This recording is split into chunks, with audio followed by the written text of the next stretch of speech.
how these rods become these flange bonding. Feed raw materials into a lot of induction heating machine. Cut the rods. Upstairs. Forging. There we have it. View from the other side. Going into cooling process. Still hot and red.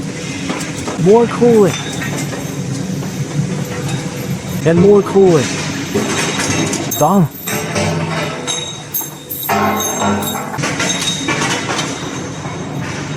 Whole view of this amazing machine.